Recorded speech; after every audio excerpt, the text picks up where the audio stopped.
योगी को कूटस्थ में स्थायित्व प्राप्त होता है। यह वह कूटस्थ ही निखिल विश्वम है कि वास्तविक प्रकृति को खोलता है। क्रिया योग, प्राण योग, कर्म जितना अधिक क्रिया जाएगा, परिणाम उतना ही अधिक सुसंगत होगा। प्रिय मनुष्य परमानंद की प्राप्ति के लिए सदैव इस ज्ञान आधारित अमर प्राण कर्म में संलग्न रहे। प्रारंभ में साधना सुस्त और उबाऊ होते हैं। उसके बाद ज्योति दर्शन होता है। ज्योति दर्शन के बाद लगातार क्रिया योग प्राण कर्म करने के बाद निर्मल आत्म ज्योति दर्शन होता है। लेकिन आत्म ज्योति की दर्शन मात्र ज्योति का ही तेज प्रकाश है। ज्योति दर्शन के माध्यम से योगी को आत्मा क्या है इसकी निश्चित समझ होती है। योगी अधिक से अधिक प्राण कर्म करता है और मूल आत्म दर्शन को प्राप्त करता है और तन्मयत्व हो जाता है। लेकिन यहाँ मन ही देखता है। मन द्वैतवादी अर्थात कर्ता करने का वस्तु हो जाता है। कर्ता अथवा कर्ता करने का वस्तु हो जाते हैं। दुख का मूल कारण द्वैत है। तब तक सुख दुख होते दोनों रहेगा। अंदर ही अंदर श्वास प्रश्वास प्रक्रिया दोनों होते हैं। अंदर ही अंदर श्वास प्रश्वास प्रक्रिया दोनों होते हैं। श्वास प्रश्वास का अंतर्मुख गति और होने के कारण गतिहीन निर्वाण की स्थिति यानी अगति अभी तक तैयार नहीं हुई है। इस ज्वाला ज्योति में लीन होने के बाद साधक स्वयं ज्वाला ज्योति बन जाता है।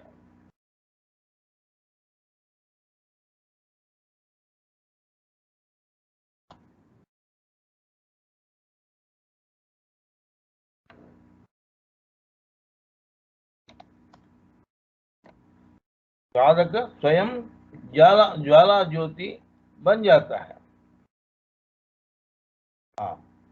श्वास प्रश्वास का अंतर्मुख गति और होने के कारण गतिहीन निर्वाण की स्थिति यानी अगति अभी तक तैयार नहीं हुई है। इस ज्वाला ज्योति में लीन होने के बाद साधक स्वयं ज्वाला ज्योति बन जाता है। अब मैं निर्मल ज्योति में विलीन हुआ हूँ। प्रधान द्वार खुला है। इसके बाद पानी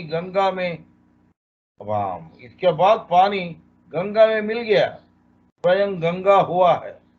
इसका पहले सांस चंचल रूप में चलते हुए द्वैत की स्थिति में रहा था।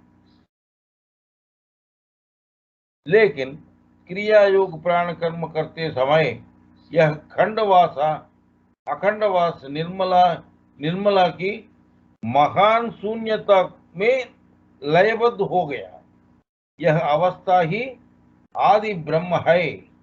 इसका अर्थ है पूर्णता है। मैं चिदानंद भगवान बन गया हूं। मैं सांस के स्रोत पर पहुंच गया। वायु, अग्नि, जल और पृथ्वी के चारों तत्वों इसी स्रोत से आने के लिए जाने जाते हैं।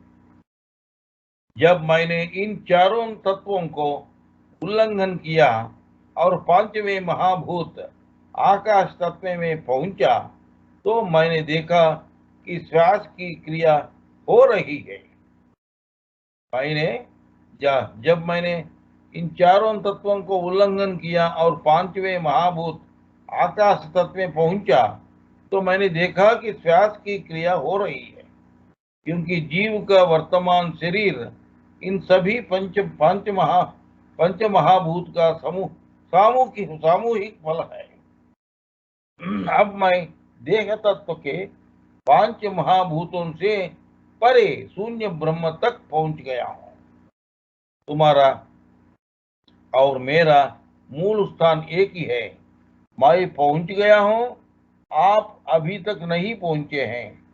जल्दी नहीं तो ठीक है, कुछ कछुए की तरह धीरे धीरे से चलो, लेकिन रुकना नहीं। कठिनाई को कैसे कम करें, इसके लिए मैंने सारे इंतजाम कर लिया है। तुम सिर्फ चलना सीखो। भगवान के लिए, मानव कल्याण के लिए महान संतों ने आत्म साक्षात्कार के उद्देश्य से विभिन्न तरीकों की स्थापना की है। इन सभी में प्राणायामो महाधर्म, प्राणायाम ही महाधर्म है। सर्वोत्तम प्राणायाम करने से उस अज्ञानता का नाश होता है जो कि अस्तित्व के साथ चलने वाला साथी है। जीवन की चंचलावस्था ही अज्ञानता है। यह चंचलावस्था ही प्राण की जीवन और वर्तमान अस्तित्व है।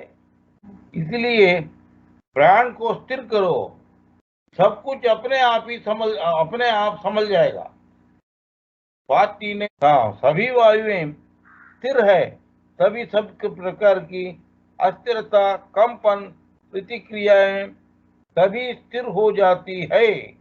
ज्ञान का अनुसंधान प्राप्त करें। इधर उधर मत देखो, केवल प्राण कर्मा करो। वर्तमान में जीव का अस्तित्व ही उल्टा है,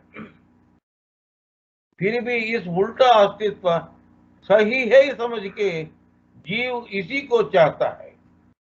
अव्यक्तादीनि भूतानि व्यक्त मध्यानि भारत, गीता 2nd अध्याय 28 श्लोक। प्राण शक्ति ही जीवन का स्रोत है। इसकी अवस्थाएं 3 है। आदि, नंबर 1 आदि, यह स्थिर है। नंबर 2 अस्थिर, चंचल है। और नंबर 3 अंत, यह स्थिर है। तो जीवन के लिए दो अवस्थाएं हैं, अर्थात भौतिक रूप से स्थिर और अस्थिर। तो मूलावस्था स्थिर है, कूटस्थ के नीचे प्राण चंचल है, कूटस्थ के ऊपर प्राण निश्चल है। वे सोचते हैं कि ईश्वर साधना करना उनके लिए अच्छा है। वे ईश्वर की बातें सुनना पसंद करते हैं। सुनते नाचते हुए अपनी आप आंखें में पानी भरते हैं और इन स्थितियों को भक्ति मानते हैं। लेकिन ये सभी केवल मानसिक या वायु गतिकीय है। प्राण की अस्थिरता के कारण मुख्य प्राण 49 वायुओं में विभाजित है। मुख्य प्राण 49 वायुओं में विभाजित है और विभिन्न अनुष्ठान करती है। सुनना, देखना, चखना, सूंघना, समस्त इंद्रियों, अरिषड वर्गों और मन सब वायुओं के द्वारा संचालित होते हैं। नींद में आनंद की स्थिति वह अवस्था है जिसमें घर्षण की क्रिया से तत्संबंधित वायु जागृत होती है। फिर कुछ क्षणों के बाद निष्प्रभावी होने की स्थिति और वह आनंद की स्थिति कर्म विहीन बन जाती है। किसी कारण से उदास वायु जागती है और काम करती है। तो जब किसी वायु का कंपन अधिक होता है तो जीव उस वायु के नियंत्रण में चला जाता है। भक्ति ऊर्जा संबंधी वायु का कार्य है। भक्ति ऊर्जा संबंधी वायु का कार्य है। इसलिए ऐसी भक्ति को कभी भी शुद्ध भक्ति नहीं माना जा सकता।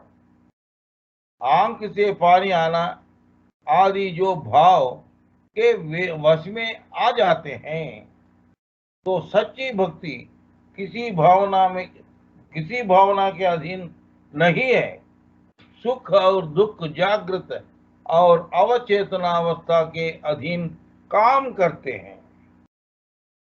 कर्म के बिना कुछ भी प्राप्त नहीं किया जा सकता है।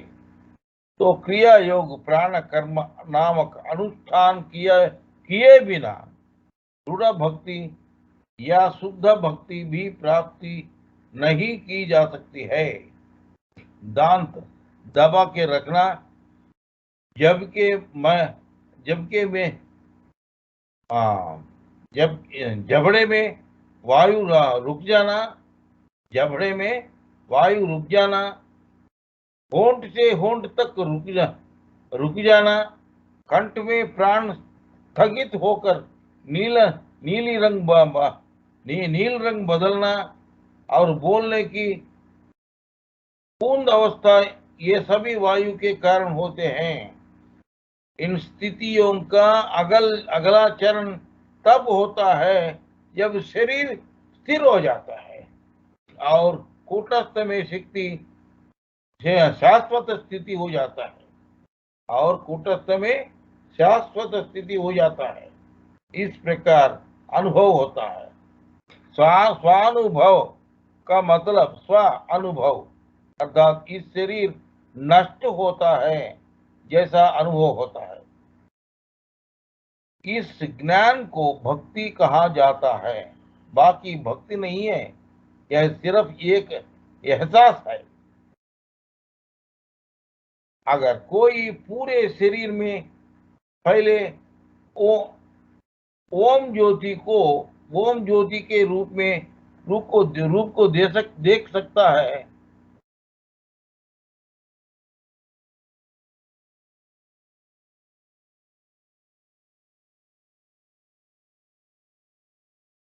ओम ज्योति के रूप में देख सकता है, तो सब कुछ दिखाई दे रहा है। जब कोई क्रिया योग प्राण कर्म करते हुए आत्म ज्योति में डूबा रहता है, तो यह शरीर स्वयं ही आत्म ज्योति में बदल जाता है। तब योगी प्राण शक्ति को सर्वत्र दिखाई देगा। योगी कई अलौकिक घटनाएं और कई लीलाएं देखेंगे, लेकिन इन पर ध्यान नहीं देगा, क्योंकि ये अनंत में एकीकरण की ये सब बाधाएं हैं। वर्तमान अस्थिरता ही बंधन है। क्रिया करके इस अस्थिरता से आगे बढ़ो, इस अस्थिरता से आगे बढ़े, वही मोक्ष है। यदि देह त्याग के समय कोई विचार किया जाए तो अगला जन्म वही होगा। मृत्यु के समय पवित्र और योगी बने भाई के भौए के बीच में प्राण को धारण के रूप में याद रखें। वैसा लोगों को परमात्मा मिलता है, वैसा लोगों को परमात्मा मिलता है। सभी इंद्रिय द्वारों को अक्षम करे, बाहरी चीजों को न समझे, मन को असमर्थ कर दो, आलंबना रहित और स्थिर करो। प्राण को भौए के बीच में पूरी तरह से स्थिर कर ले। ब्रह्मा नाम ओंकार क्रिया करे। कूटस्थ में ध्यान करते हुए देह त्याग करो, परम गति प्राप्त करे। गीता 8 अध्याय श्लोक 10 से 13 तक यही है। प्रिय मानव, आपने कई जन्मों से इस नश्वर शरीर की बहुत सेवा की है। प्रिय मानव, आपने कई जन्मों से इस नश्वर शरीर को बहुत सेवा की है। सर्वशक्तिमान परमात्मा की सेवा करें जो अब शरीर देही है। अब शरीर देही है, फिर आपको शुभ हो जाएगा, भवरोग दूर हो जाता है। इन पंचभूतों से इन पंचभूतों से बने इस शरीर में आप स्वयं अपने कर्म के अनुसार अनेक जन्मों से अनेक रूपों में अवतरित हुए होते हैं। इसे भूल जाके और तुम सोच रहे कि चंचल माया प्रभाव का भ्रम से इस अशाश्वत निवास स्थान के शरीर ही तुम करके समझ रहे हो। काम, क्रोध, लोभ, मोह, मद, मात्सर्य के कारण तुम बहुरूपी हो गए हो। यह क्रिया योग प्राण कर्म के माध्यम से ही कि आप अपनी वास्तविकता में प्रबुद्ध हो जाते हैं। हाँ, शरीर का काम यानी देह कर्म छोड़ दे, कूटस्थ में एक स्थायी निवास स्थापित करें, तो परमेश्वर तुम्हारा सारा काम करेगा। जीवियों पर दया करना और भूखे को खाना खिलाना अच्छा है, लेकिन क्रिया योग प्राण कर्म के द्वारा ही आप स्वयं का उद्धार कर सकते हैं। लेकिन क्रिया योग प्राण कर्म के द्वारा ही स्वयं का उद्धार कर सकते हैं। हालांकि शास्त्रों में मानव सेवा को माधव सेवा कहा जाता है। मानव सेवा जीवन की अस्थिर अवस्था है। आप जब तक जीवित है, जब तक यह जीवन चलता है, आप तब तक जीवित है जब तक यह जीवन चलता है। प्राण चंचल अवस्था को जीवन कहते हैं। प्राण चंचल अवस्था को जीवन कहते हैं। जब तक प्राण है तो तब तक जीवन है, तब तक तुम जीवी हो। और प्राण जब निश्चल हो जाएगा तब नहीं कोई अस्तित्व है और नहीं कोई जीवी है।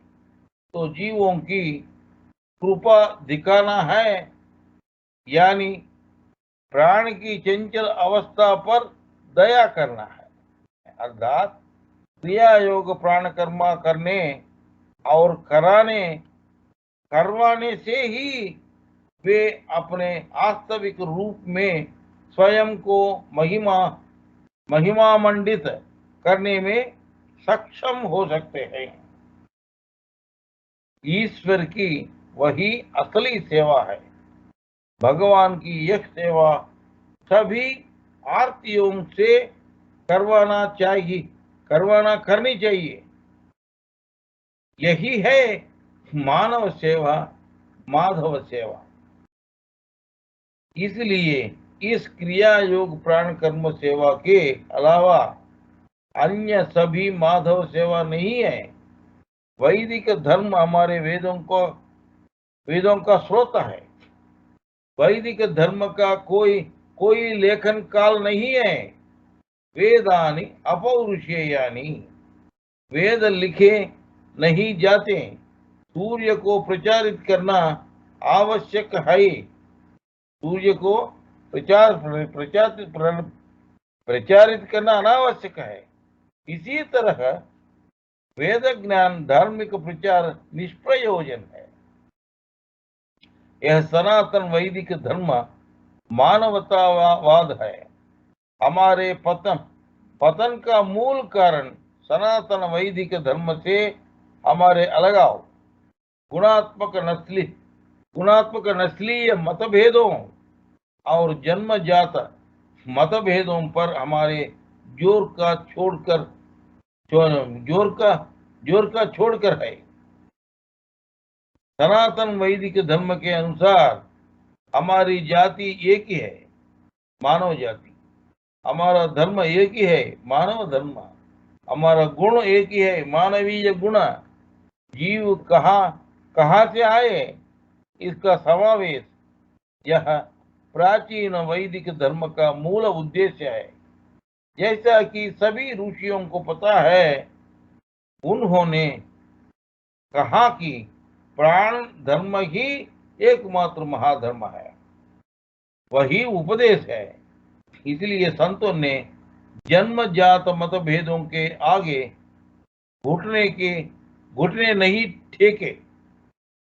इसलिए संतों ने जन्मजात मतभेदों के आगे घुटने नहीं टेके। इसलिए इन ऋषि लोग इन गुणात्मक जातिवादों को क्रिया योग प्राण कर्मा अर्थात आत्म साधना के द्वारा ही नष्ट करो करके उद्बोधन किया है। पारलौकिक अवस्था में यानी गुणातीत निर्गुण अवस्था में एकम में स्थिति लाभ के लिए हासिल करने की आवश्यकता से प्रेरित किया है। बाद के समय में उन्होंने हर एक अलग अलग धर्म की स्थापना की। गौर से देखने पर ये सब एक ही जैसे हैं। मैं पूरी तरह से अद्वैत में निहित प्रतिष्ठित हूँ।